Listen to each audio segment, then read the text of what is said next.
everlasting. Words like dagger, we try to hurt each other. There's no other way until one surrenders. We've been like this for days. We've been like this for days. So when you said goodbye with a smile on your face. Good day to you, my dear listener, wherever you are in the world. This is your uncle, Anthony Abel, on the L.I.F.E podcast.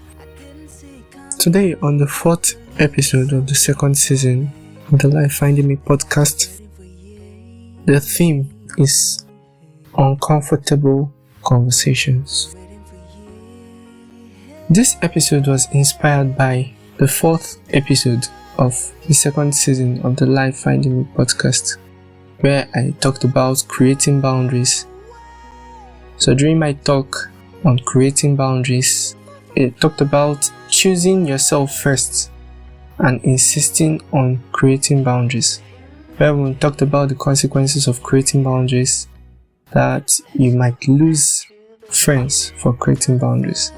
My co-host, the Black Queen, said you might eventually not lose them. And I iterated it that if someone really holds you dear and holds your relationship dear, the person will not leave you because you created boundaries. So on today's episode of the L.I.F.E podcast, we'll be talking about uncomfortable conversation as a continuation of creating boundaries. I know most of us might have heard about uncomfortable conversations. So what are uncomfortable conversations? Uncomfortable conversations are those conversations that we don't like having. We feel uncomfortable having them. Why do we feel uncomfortable having conversations like that? We feel so because such conversations a lot of times bring up lots of buried feelings and experiences. Then they can actually be difficult to initiate. And the end result of uncomfortable conversations is not predetermined. You don't know how an uncomfortable conversation will go. So because of this and probably more factors, people don't like having uncomfortable conversations. But non-regardless, uncomfortable conversations have a lot of benefits. First of all, it is the bridge between growth, healing, understanding, and restoration of relationships. Sometimes in life you fall out with someone for one reason or another in a relationship, be it family relationship, be it friendship, be it romantic relationship. We are human beings and we are imperfect, and so sometimes we fall out. We do something that doesn't go well with the other person, or the other person does something that doesn't go well with us. So at points like that, if nothing is done, the relationship might be lost. But to save that relationship, to keep the people in the relationship together, an uncomfortable conversation must be made. Uncomfortable conversations too don't necessarily have to be done when people have fallen out from each other, but when there's something you see, a character trait you see in the other partner that you need to point out because some character traits are not good for the relationship and or for the partner. Let's say, for instance, you have a friend who is a chain smoker. You don't have any problems with the friend, but because you know that this person is a chain smoker and you know that in the long term, this smoking will affect this person, probably leading to cancer, leading to diseases of the liver, of the kidney, of the lungs, or whatever. You decide to tell the person, not necessarily that the person does not know, but you decide to reiterate the fact that this is harmful to this person. And the process of doing that will open you to having an uncomfortable conversation with this person. So to have effective relationships with people, to be human, to be humanly human, let me put it that way, we can't run away from uncomfortable conversations. They are more like, let me use this analogy of sickness. When a human being is sick, what does the person do? The person goes to a doctor. Now, some people, when they are sick, they go to the doctor and they get cured. While some people do not go to the doctor because they have this phobia for drugs or phobia for the hospital. So because of the phobia, they decide not to go to hospital. They decide to just stay on their own. One thing out of two things will happen. Either the person eventually gets better, probably the person's immune system keeps on fighting the sickness and this person eventually gets better. Or the person's body just gets used to having that illness, that it becomes normal to the person. That in the future, even when the person is seriously ill, because the person has over time gotten used to that feeling of sickness, it becomes normal to the person and the person dies. This can be likened to having uncomfortable conversations. Now, one who has uncomfortable conversations, even though the end result of uncomfortable conversations is not predetermined, most often the person who engages in uncomfortable conversations grows over time, becomes more mature, heals from whatever hurt the person is passing through, because the person has the avenue to express his or herself during the conversation. Such person as well will become more understanding, having to listen to a different perspective, having to see things from a different angle. But one who does not indulge in uncomfortable conversations because of fear or whatever will over time deteriorate in mindset, in maturity, and with time the person might not have relationships. The person might just be alone without any friend or anyone just being close to the person because of that person's mentality, because of the character the person would have built over time. Uncomfortable conversations create short-term pain but yield long-term results. So no matter how hard it is to have these conversations, it's encouraged to have them, because they not only make you a better person, but they help you salvage your relationship with someone you love. In my last episode, I mentioned that sometimes when you set boundaries, some persons might fall out with you or might end their relationship with you. Now, that will not happen if that person approaches you to have a conversation. Okay, you set this boundary, but I'm not okay with it. It doesn't go down well with me. Can you readjust this boundary? Now, I know I talked about being fluid in our boundary settings. We shouldn't be stoic or be fixated in setting boundaries. But as much as we try to set boundaries for the sake of preservation of self, we should as well consider those around us. Not necessarily that we should not set boundaries or we should make our boundaries to favor those around us. No. But when we are being fluid, it more like serves as a check or a balance for us to know when we are going between a balanced form of boundaries and an extreme form of boundary. When we become extreme in our boundary settings, it alienates us from people. But when we are being fluid, we look out for ourselves and as well we look out for our relationships, unless such relationships are entirely toxic that we cannot continue with them. But so far your relationships are not toxic and your relationship still nurtures you, then there is no need to set boundaries that will alienate you from someone. So when you are in a relationship and your partner tells you, whether it be a family member or a friend, tells you that this boundary you set doesn't sit well with me, then as a human being you have to review the boundary and see how best to set that boundary so that it at the same time gives you self-care and at the same time does not alienate you from your friend, your partner, your brother, whoever it is. I've been reading this book for a while now. The name of the book is I Wish I Knew This Earlier, Lessons on Love by Tony Tone.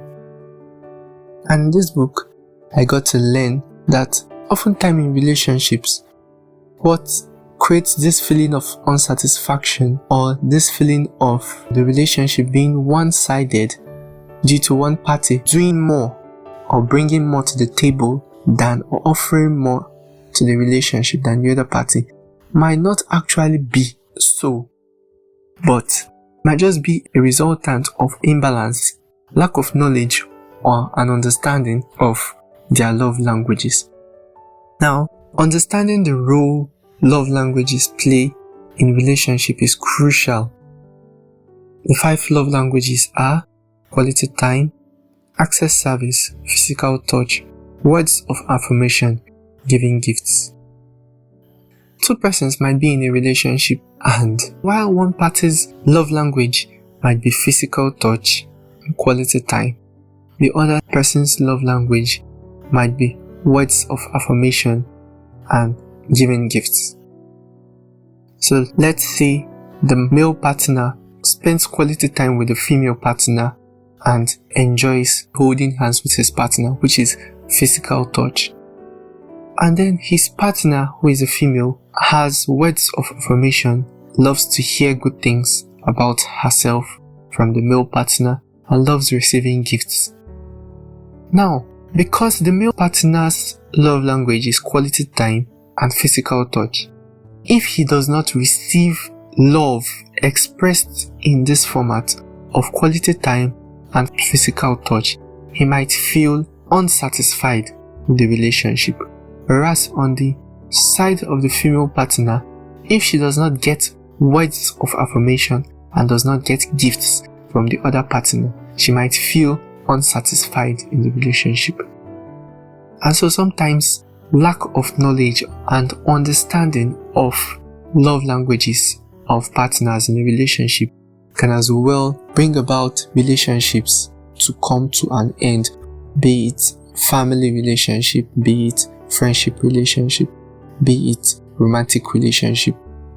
It can as well bring up problems of misunderstanding in these relationships or problems of unsatisfaction in these relationships. So it's actually key to understand the love language of your partner and your own love language so that you create a balance between the 2 love languages. You must not necessarily have the same love language as your partner, but then knowing and understanding your love language and that of your partner will help you build a balance between how to express your love and how to receive love from your partner. So when you know that your partner's love language is this, it will give you that knowledge to know how to express your love. You will now know that your partner will prefer love being expressed to her or to him in this manner. And when you know that, okay, this is your love language, you will know, okay, this is how I want love to be expressed to me as a person in this relationship. And yes, love languages over time might change due to circumstances, due to age. Someone in his or her 20s might have quality time as his or her love language, whereas in his or her 40s, the love language might change to access service. So we as human beings in relationships, we should take note of the change in our love languages over time due to circumstances, due to age. Going back to uncomfortable conversations. Uncomfortable conversations include things like discussions or ways the relationship is not working well, character traits that are unacceptable, memories of past events in a bid to shape the present. They could as well include accountability checks, one partner being accountable or being brought to book for doing something wrong.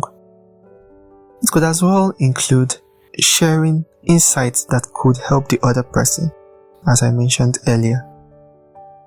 Why don't people like uncomfortable conversations? Why do people avoid uncomfortable conversations? Some people have this mindset of living in a bubble. When you watch children play and they blow bubbles, if you observe the bubble, it does not remain flying for all time. It moves in the air for a while and then bursts. You can compare relationships wherein uncomfortable conversations are not done to a bubble. Some people avoid uncomfortable conversations because they have this mindset of living in a bubble, sort of a protected space. They don't want to have any conversation that will make them feel uncomfortable. They don't want conversations that will bring up things from the past, bring up character traits that are not acceptable. They avoid such kinds of conversations. They just pretend that everything is working out well. People like that, when you are in a relationship with them and you do things that don't all go well with them, rather than have such conversations, they do two things.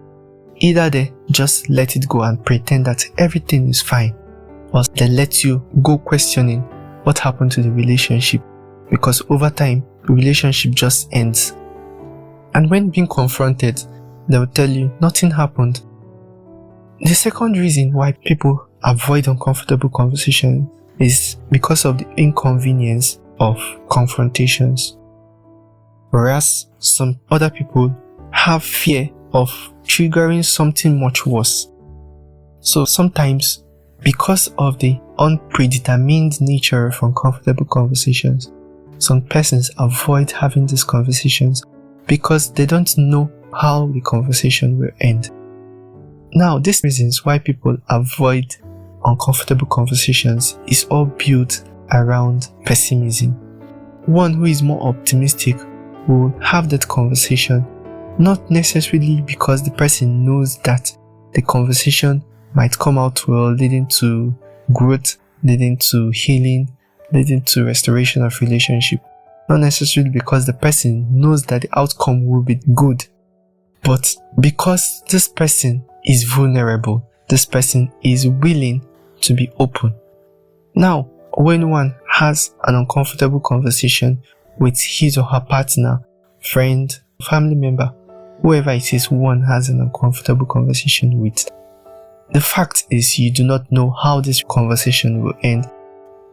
But for the sake of trying to save that relationship, trying to not repress hurt feelings, trying to be mature, one decides to have these conversations. Now, the fact is, whether the conversation goes right or goes wrong, the fact remains that this person who indulged in this conversation will become more mature, will have a growth mindset, and at the same time will still heal from whatever hurt that was being caused, because the person has put in his or her best to try to save this relationship. The person has as well expressed the person's self. So, if not for anything, the expression of that hurt, the process of being open and being vulnerable, helps this person heal, because it helps the person see clearly the state of this person's relationship and the person he or she is dealing with in that relationship. The advantages of uncomfortable conversations cannot be overemphasized, as it helps lift burdens from people's hearts, releases loads of frustration and resentment in relationships. It as well helps build understanding, growth, and fosters healing. Having an uncomfortable conversation is not just all about deciding to have an uncomfortable conversation. It's about deciding to have the conversation in a comfortable way. So having an uncomfortable conversation in a comfortable way means having it at the right time, at the right place, and in the right manner. Knowing when it's best to have the conversation, knowing where it's best to have the conversation, and knowing the manner at which one should have the conversation. Now, to a great extent, the manner, the time, and the place at which this conversation is done determines the productivity of the conversation. And even though the result of this conversation is not predetermined, having it at the right place, at the right time, and in the right way can help the conversation to be more productive and can help restore the relationship. In having uncomfortable conversations, one element is key: good communication. Good communication is not just all about listening, but as well speaking. Good communication is a two-way communication where one partner actively listens to the other person and speaks calmly to the other person as well. In having conversations like this, it is advised that one listens actively, not necessarily to know what to reply to the person, but just to understand what the other party is saying. And when one speaks calmly, one doesn't necessarily speak to prove a point, but to give his or her own perspective to the matter that is being discussed about. So, to have more effective conversations, it's advised that one takes a moment to pause before responding to the other party. Taking a deep breath before talking can as well help calm the nerves and can as well help one speak better. And slowing down when speaking can help one process what the person is to say to avoid hurting the other person.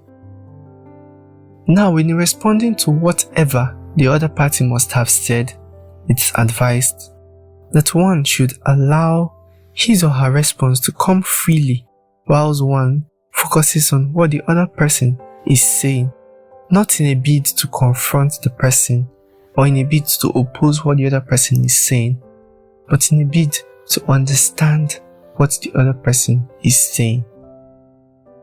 Uncomfortable conversations are very key to successful relationships. So it's encouraged that we learn the art of having uncomfortable conversations. It's not going to be easy having uncomfortable conversations, but when you decide to have uncomfortable conversations, you stand the chance of reaping enormous benefits from your conversation. You stand the chance of learning more about your partner. You stand the chance of growing in your mindset, becoming more mature. You also stand the chance of restoring your relationship, making it stronger and better. Have you been having issues in your relationship lately? Do you think having a conversation with your partner can help save your relationship? Give it a try. You might not know how your partner will react, but if you put in your best and you're positive, it might turn out to your favor. It might turn out to you not losing out on your partner. And so in having successful conversations like this, we should take note of these key things: willingness to be open, willingness to be vulnerable, willingness to listen, and willingness to grow, to heal, to understand, and to sustain our relationships.